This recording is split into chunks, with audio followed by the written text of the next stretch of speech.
information emerging on the Kaduna train attack, and tonight we dig deeper into the issues and how to avert future attacks on the rail transport.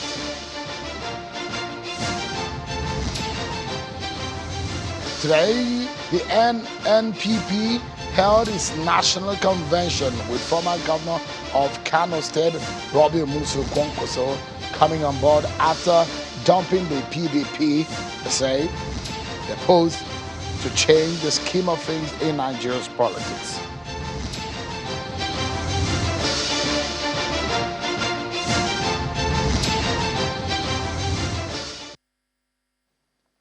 Hello, everyone. Welcome to the program. This is Politics Today, live on Channels Television. I'm Sean Kimbaloe in Abuja. Tonight, we begin by letting you know that the new Nigeria's People's Party staged its national convention in Abuja, where officials elected were validated and the party's constitution was also affirmed. The party's meeting also saw former governor of Kano State, Robbie Musu took the stage after dumping the People's Democratic Party, PDP. Chieftains of the party at that convention are speaking about the state of the nation and what they have come to do in the political arena ahead of 2023 general elections.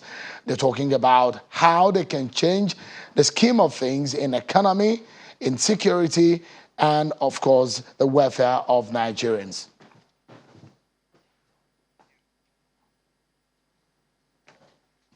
Well, I tell you that the Senator Abdullahi Adamu, new All Progressives Congress national chairman, and members of the party's newly elected National Working Committee, members of formally taking office in Abuja. The chairman and the NWC members were elected on the 26th of March at the National Convention of the party held in Abuja. The new executives took over from the Buni-led caretaker committee.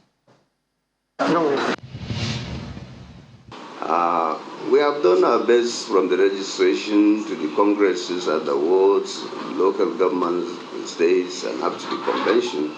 But that cannot be without problems here and there.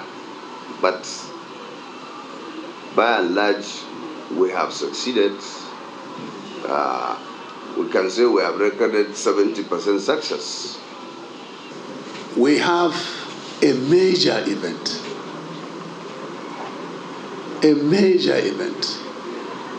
that is going not only to test the waters, but to see how stable that water will be after that event. That is the general elections. For me, and by the time we start working, our main point of call is how we handle the election as a party. How we win the election in 2023. People are talking about, the APC would not have an incumbent on the ticket. We will have the honor, the integrity, the legacy of the current president on our ticket. Well, tonight our attention is going to be majorly and largely on the disaster and the incident that happened on the Kaduna rail track. And tonight we'll be dissecting the security strategy and other aspects to securing the rail tracks. Let's tell you that the Kaduna State government has released a passenger manifest for the Abuja-Kaduna train service, AK9, which was attacked by bandits on Monday. The Commissioner, the Ministry of Internal Security and Home Affairs in Kaduna State, Samuel Arwan, in a statement today says that the manifest showed that 398 passengers bought tickets for the trip, but 362 of these passengers were validated as having boarded the train through the gate. This is contrary to reports that over 900 persons boarded the train on Monday. According to Arwan, the document also revealed that 8 bodies had been recovered while 26 people were injured. Several of the passengers were noted to be unaccounted for as such operations are still ongoing. where the Vice President, Yemi Osinbajo, visited the site and said that he's saddened by the terrorist attack on a train conveying hundreds of travelers on the Duse Forest in Shikun local government area of Kaduna State. The Vice President, during his visit to Kaduna yesterday, described the incident as another mindless terrorist attack on citizens. We're all familiar with what terrorism is about. I mean, clearly, this is an attempt to cause fear. There is no redeeming feature of this. It is just purely evil. It's cowardly. There's nothing there's nothing it achieves except to just cause fear.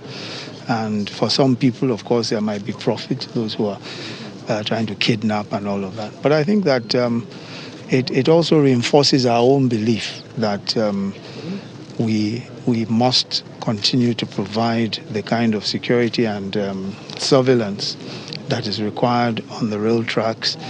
And that, of course, is something that we're very actively doing to ensure that we have a comprehensive plan for protecting rail tracks and protecting all of our transport assets everywhere. Well, the minister who is in charge of the rail services or the trains, the Minister of Transportation, Rotimi Amechi, has also visited. He took a tour on that same rail track.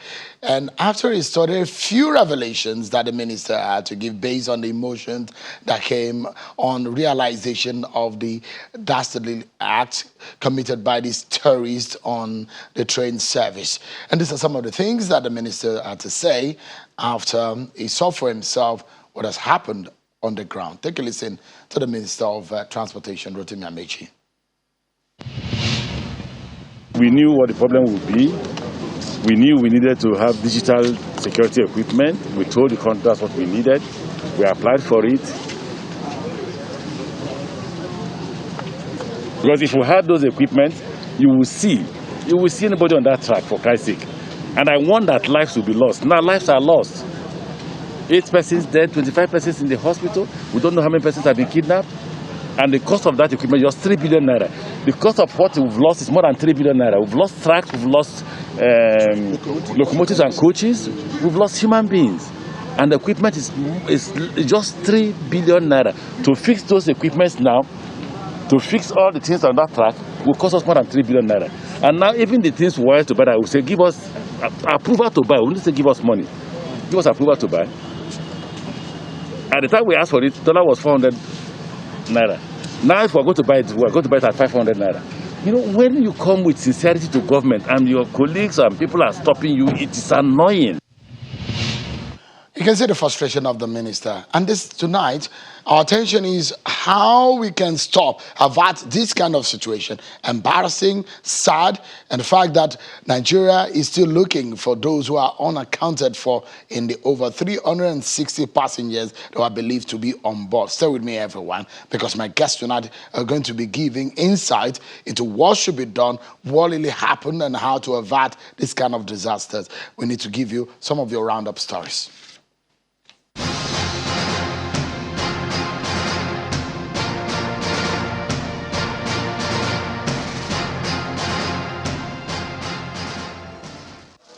Rivers State Governor Nyesom Wike said he's fully prepared for the assignment of becoming Nigeria's next president because he has the wherewithal to address the security challenges and the nation's poor economy. Mr. Wike promised to rescue Nigerians since, according to him, they can no longer resign to fate, suffer the pains of harsh economy and wanton killings under the watch of the All Progressives Congress-led federal government. He made the promise in Abuja when receiving the expression of interest and nomination forms purchased for him by a group, the Northern Progressive Elements and Friends of Wike. If you want PDP to come back to power, PDP president to be sworn in May 29, 2023, give me the ticket.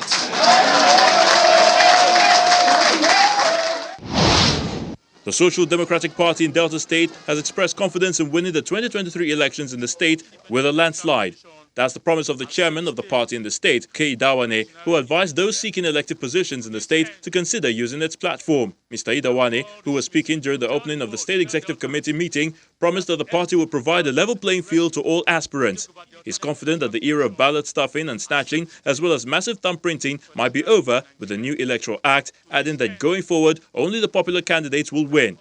We are saying to Deltans, to political gladiators, enough of the already made syndrome. Come and join forces with us. We have tasted APC, or tasted PDP. It is time to give SDP, the mother of political parties, a chance to lead Delta State and Nigeria. One of the founding members of the People's Democratic Party and erstwhile presidential advisor to former President Goodluck Jonathan, Mr. Umar Ardo, has dumped the party for the Social Democratic Party in Adamawa State. He said his decision was because both the People's Democratic Party and the All Progressives Congress have both disappointed Nigerians. Dr. Ardo, while renouncing his membership of the PDP, said the decision was painful but necessary because of the dishonesty, impunity and injustice he experienced in the party. It turned out not to be a deceptive political party with deceptive leadership. It also, as you can see, after 7 years of APC, it has today, in practice, in reality, changed its name. 37-year-old Tari Oba Oliver has declared intention to run for the #1 seat in Nigeria in 2023 under the umbrella of the People's Democratic Party. Addressing a news conference in Abuja, Mrs. Oba Oliver, who described herself as a technocrat and a seasoned politician, considered the time is appropriate for the younger generation to take over the reins of leadership in Nigeria. She promised to prioritize security and technology if elected. People should be active participants in the affairs of Nigeria. And I'm going to be the president who is a phone call away. I'm going to be the president that you can reach. I'm going to be the president that can reach out to you. I'm not going to be the person that you have to come struggle to see. A former House of Representatives member in Ogun State, Oladipupo Adebutu, has declared his intention to join the race for the governorship seat of the state in 2023 on the platform of the People's Democratic Party. Mr. Adebutu, while addressing his supporters in Abuja, the state capital, promised to provide good governance and ensure equitable distribution of critical infrastructure across the 3 senatorial districts in the state. Present at the event were Rivers State Governor Nyesom Wike, former Governor of Ekiti State Ayo Fayose, and other party leaders and faithful from both state and national levels. A former National Publicity Secretary of the National Republican Convention and a former Special Advisor to former President Olusegun Obasanjo, Dr. Donyo Kupe, has announced his withdrawal from the 2023 presidential race as he expressed his desire to team up with the aspiration of a former governor of Anambra, Mr. Peter Obi.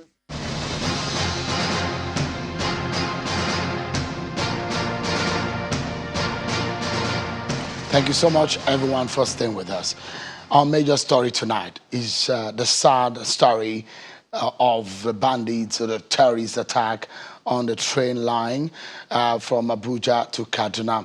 There's some emerging facts that are coming, information on what really happened, a number of people that were on board, as against the over 900 that were reported. The manifest has been released by the state government, shows that about 362 people's tickets were validated, about 390 also bought tickets for that train service on the day, and listed the number of people that are injured and several other people unaccounted for. Let's get a sense of what this means altogether and where we should go from here and how to ensure that this does not happen again. Money has been spent to build infrastructure. Now these very terrible terrorists staging the attacks on these infrastructure. I'm being joined on the program right now by Mr. Dennis Amakri, a retired director at the DSS. He joins us from the United States. Interestingly, I understand that he's on a train service in the United States.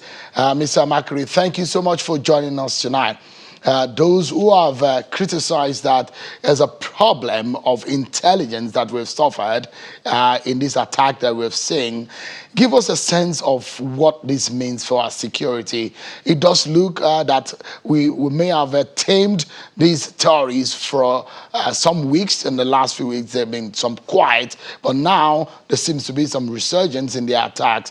What do you think may have happened? Especially when the minister said we should have bought a surveillance gadget or some surveillance gadget, and some of his colleagues in government did not approve that. Thank you very much. for having me. Actually, I'm on a train that is going to New York, and first of all, I'd like to situate it. I'm talking to you because this train has internet, and because it has internet, this train can be located anywhere in the world. And when you are traveling on a train like this, it feels secured because there is nothing that will happen to it that you cannot actually get. Security agencies can reach it, they can actually see it if they want to, and react, respond to it. I've heard what the minister says. He's saying that they want tracking systems and the cameras that will be looking outside the train and stuff like that. Well, fine and good. But that solution is not right. That solution is not going to give us very good results. Because right now in the market, we should have equipments that can easily detect what is happening and then, of course, respond. It has to respond.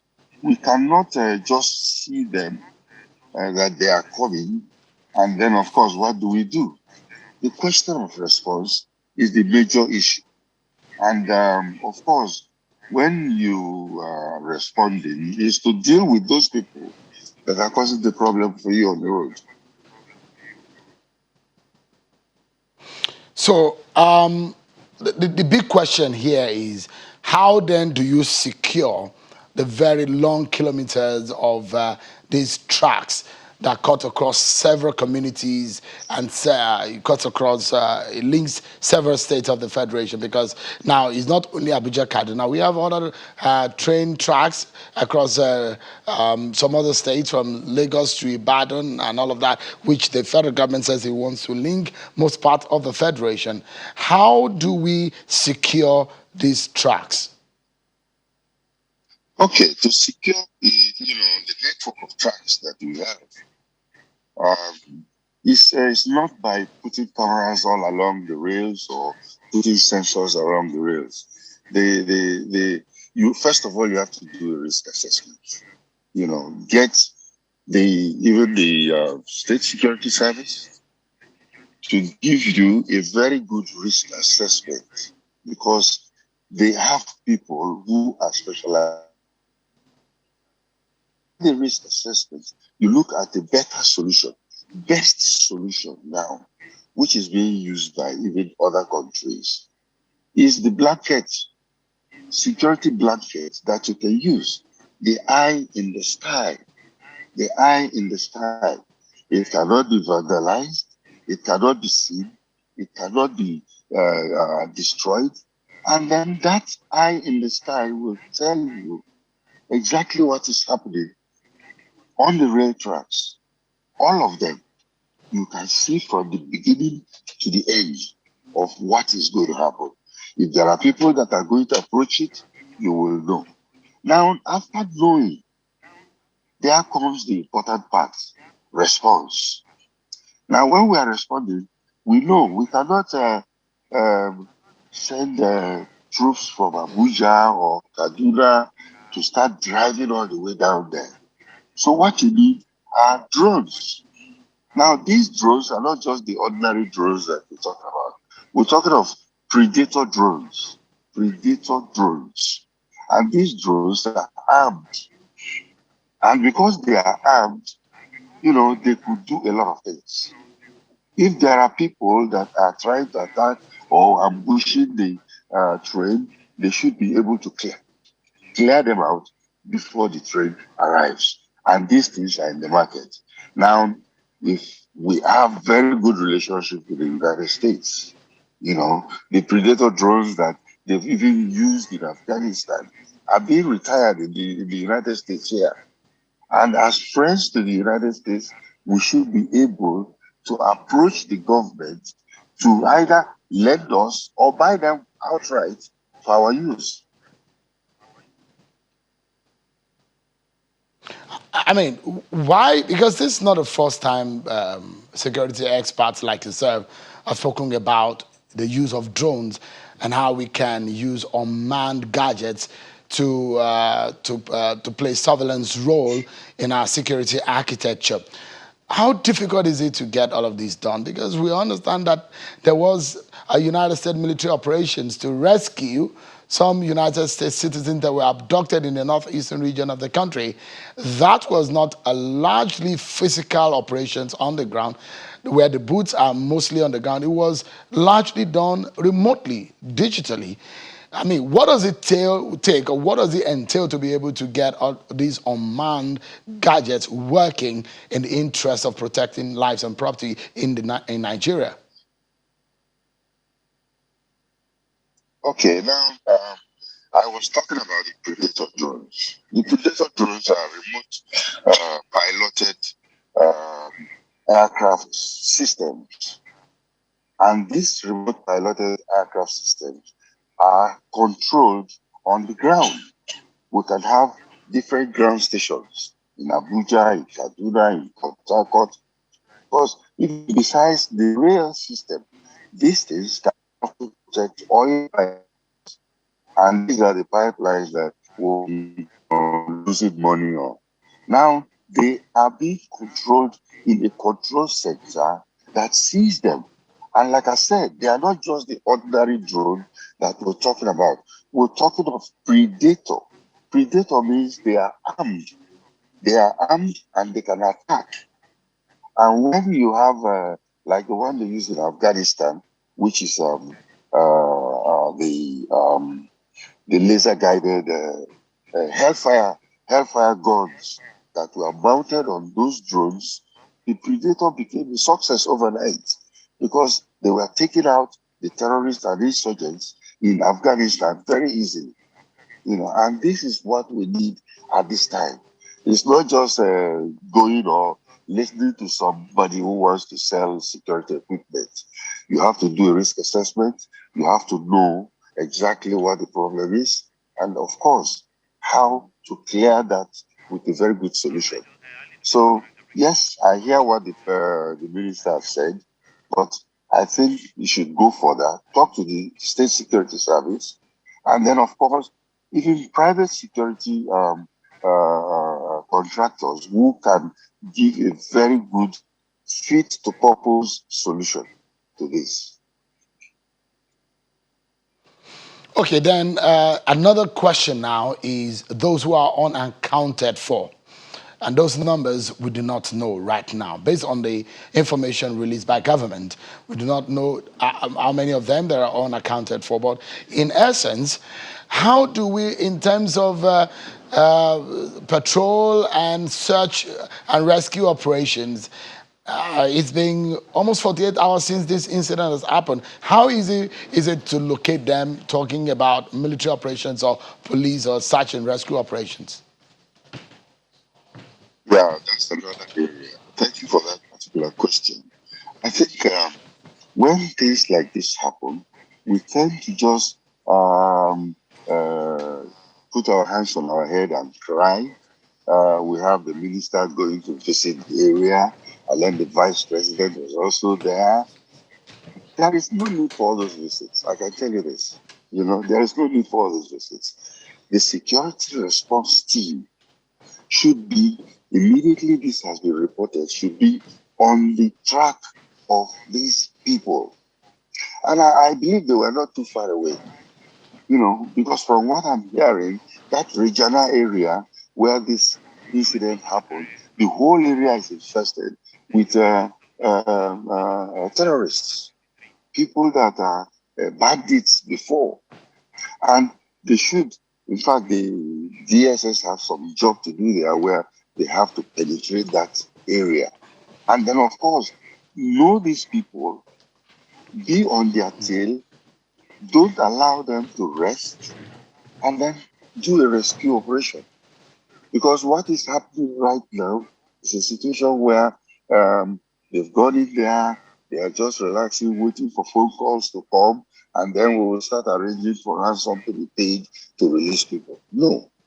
this thing will continue if we don't try to show them an example that you cannot just see this kidnapping issue as a lucrative business.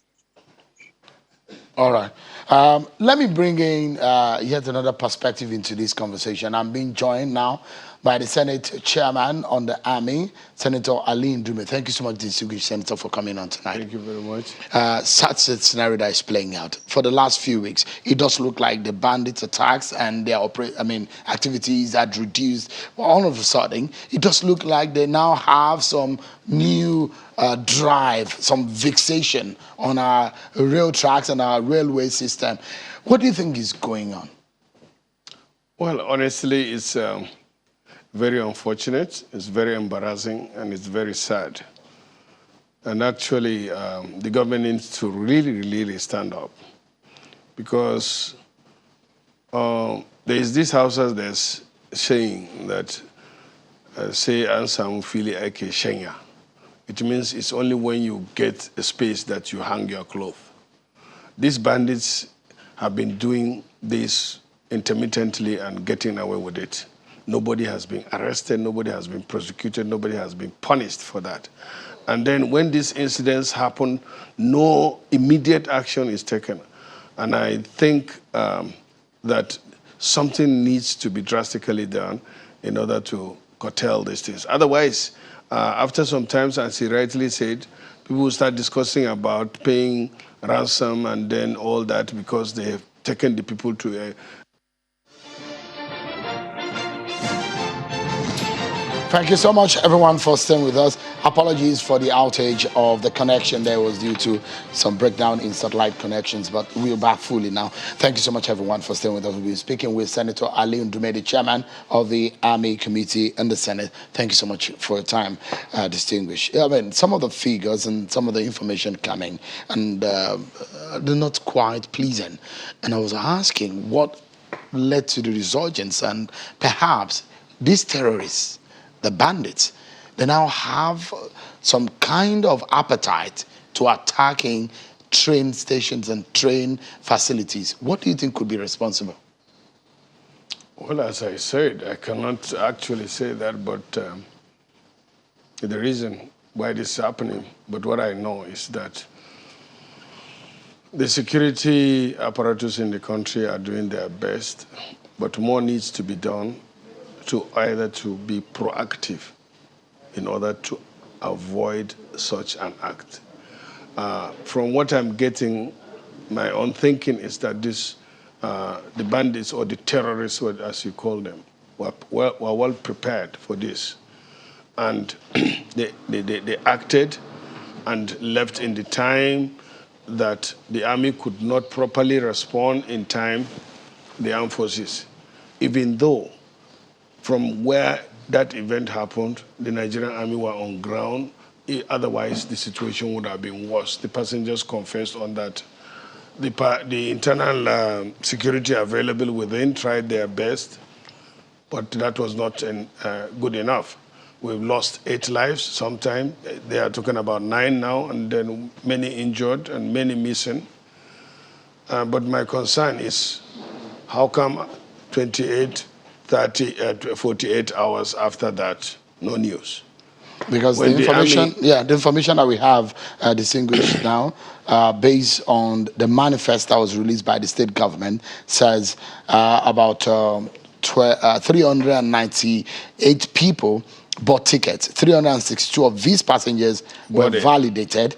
8 bodies have been recovered, 8 people dead, and 26 people injured, and several people unaccounted for on that Abuja-Kaduna train service, AK9.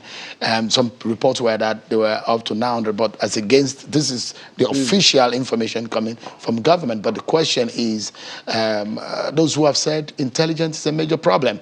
How come these guys were rigging those the bombs on the track and nothing was done? And the minister was visibly angry that we should have bought a gadget worth 3 billion naira. And he said some agents or people in government did not allow that to happen.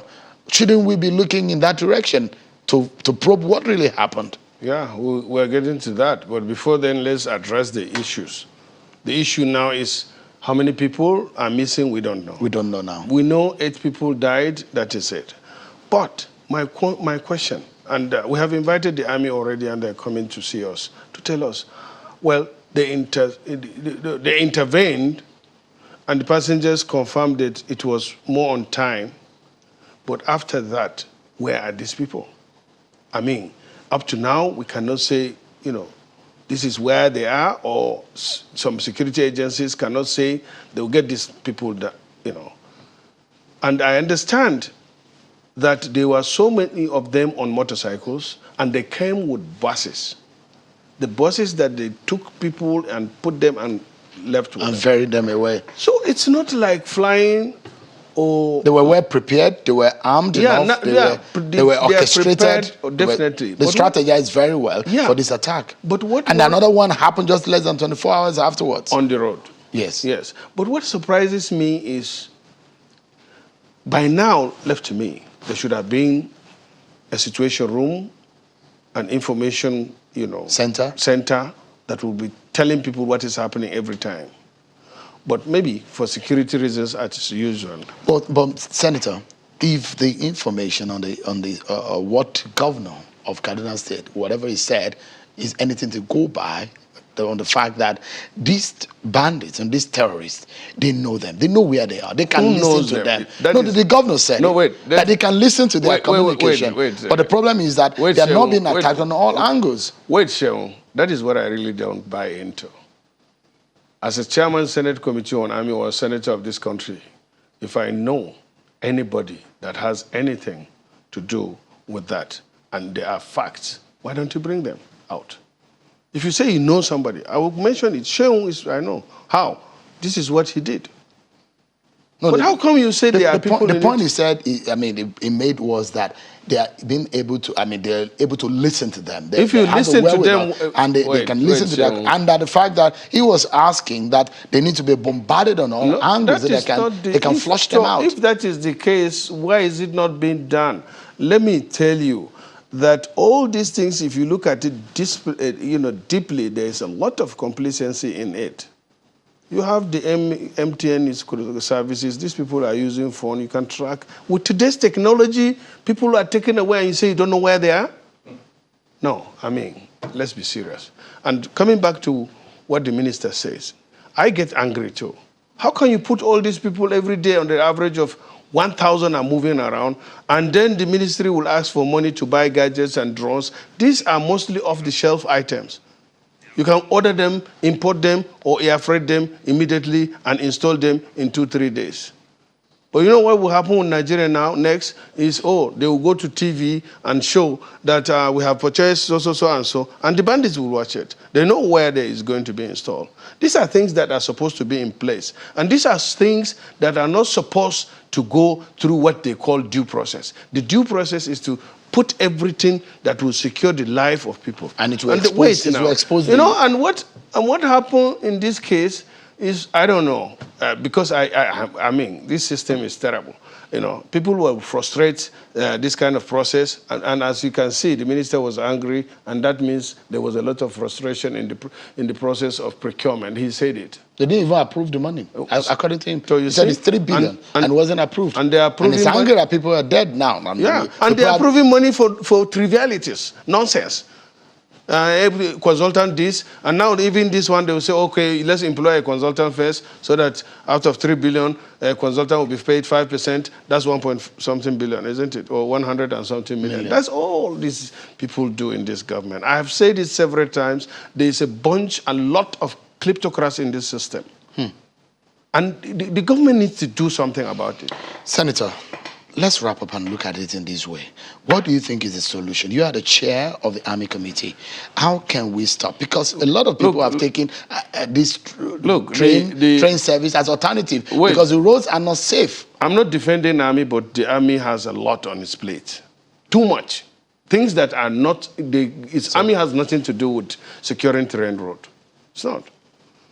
It's a police or even local security arrangement by the by the Nigerian Railway. But if they are not given the money and the resources for that, they can't do it. And that's what the minister is saying. Why don't you now ask people, you get drones, you can get drones installed on the way, and you can get the locals to, supervise and make sure, these bandits are, as they said, most of the passengers are saying these are kids that are youths that are between the ages of 18 and 20 or 30 at most. And they don't fly or they don't disappear.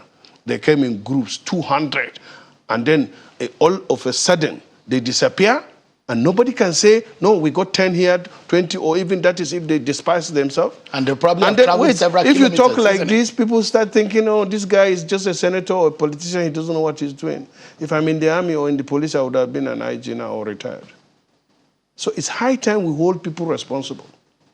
It's high time the citizens too.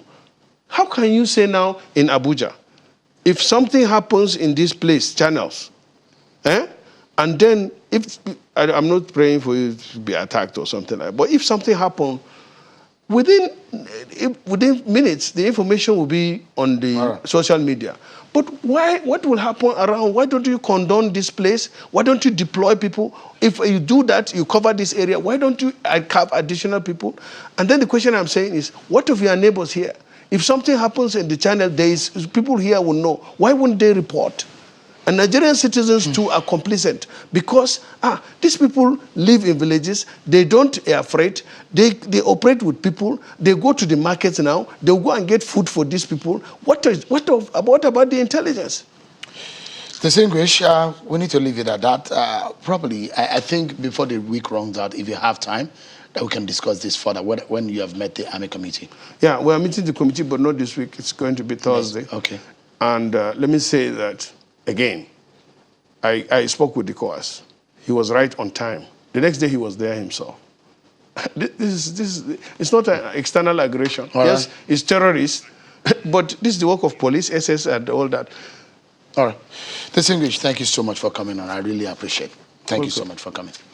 Well, let's switch gears now. A renowned pharmacist and former chairman of the Nigerian Economic Summit Group, Mazi, that's what is popularly called Mazi Sam Owabuwa, has condemned the rising cases of insecurity in land as well as what he describes as the poor state of the nation's economy.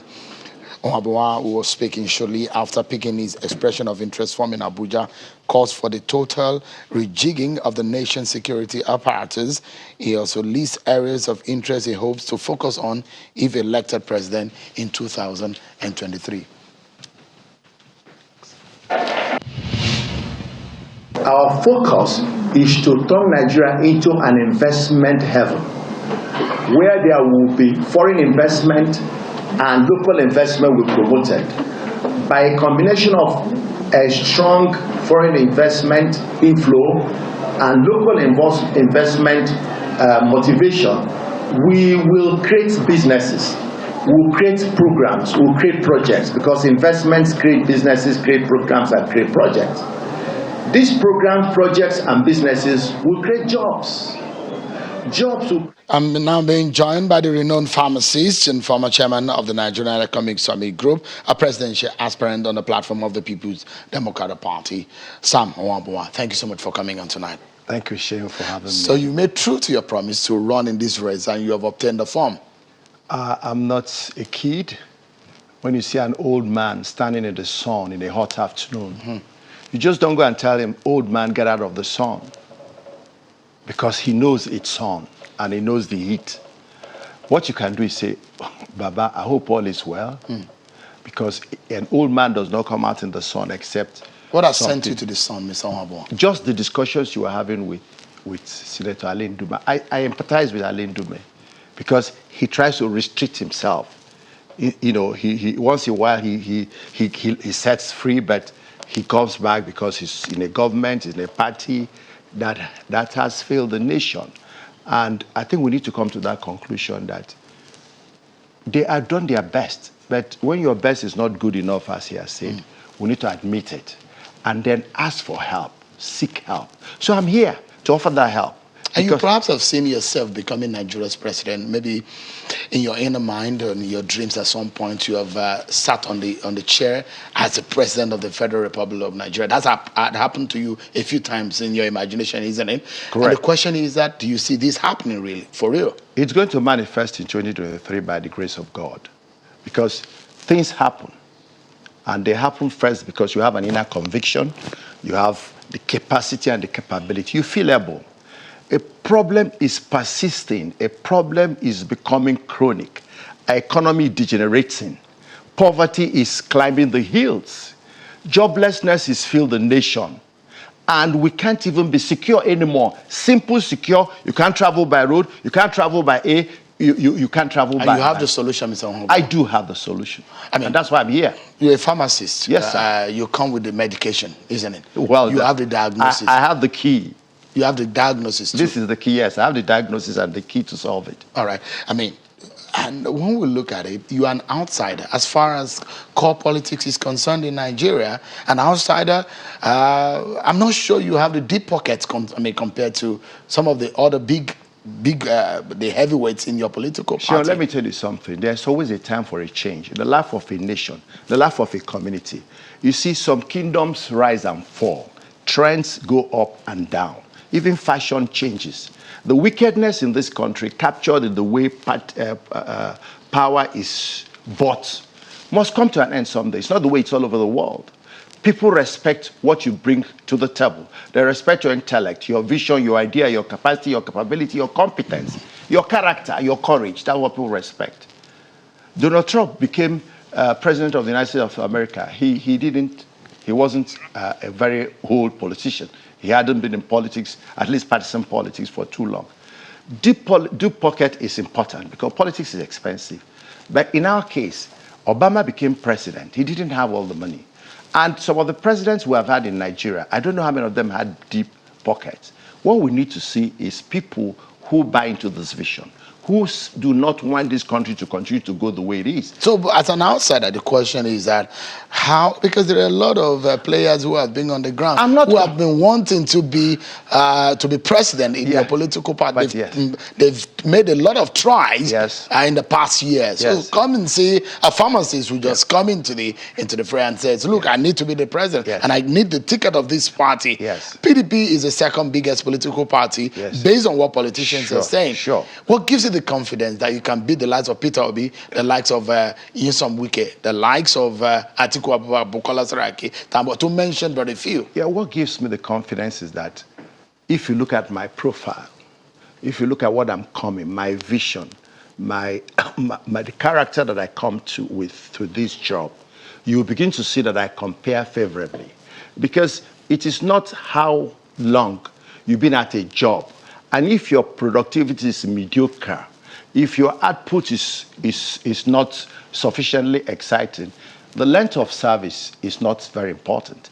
Your experience in the job is not as important as your ability to achieve and come out with quantifiable, measurable outcomes. And you think you're better than some of those who are on the ground? I believe that it is the choice of the party, the members of the party, and eventually the citizens of Nigeria. What is your followership locally? Because all politics, they say, are local. Yeah. The issue, because that will matter. You need the delegates. Yeah, the issue is that those that will I'm not vote for as new to politics as you may sound. I mean, politics is not a profession. I was serving in my private sector capacity and doing advocacy, but also being politically active and sensitive, playing political roles. I didn't join PDP yesterday. You didn't see me going to join PDP. I've been a PDP member many years back. I've played roles in PDP. I've served on the board when Obasanjo was in power, when Jonathan was in power, Yar'Adua was in power, or even until recently. I have been involved in governance. You've been around. Yes, the issue is that when you see a football team, you see 11 people on the field. They're not all the people that are involved in that team. A large number behind that, they are coaches or support staff or reserve or those on the bench. I have been politically active, but I have taken the advocacy route in my politics, in advocating. I didn't think everything could be achieved by competitive politics, because it has not worked. So right now, I have a strong following, and I believe that I compare favorably because Nigerians are looking for something fresh. They are looking for somebody with a solution. How can you have what we have today and you see the people who are part of it and you think they can change the situation? How are they going to change it? Mr. Wabua, I intentionally did not go into the meat of what you intend to do because of our time. And I'm hoping that you need to find time so that we can sit down for a longer time and discuss the Mazi Sam Wabua's agenda in becoming wanted to become Nigeria's president. You need to find that time. I'm pleading on behalf of my viewers tonight. Thank you so much for coming tonight, and I wish you the very, very best. Thank you, Thank you so much. I'm willing any day you call me to be back. Thank you so much. Thank you. It will be good to have you back. Thank you. Well, that's how far we can go tonight on the program. Many thanks for watching, everyone. I'm Sean Kimale. Bye-bye.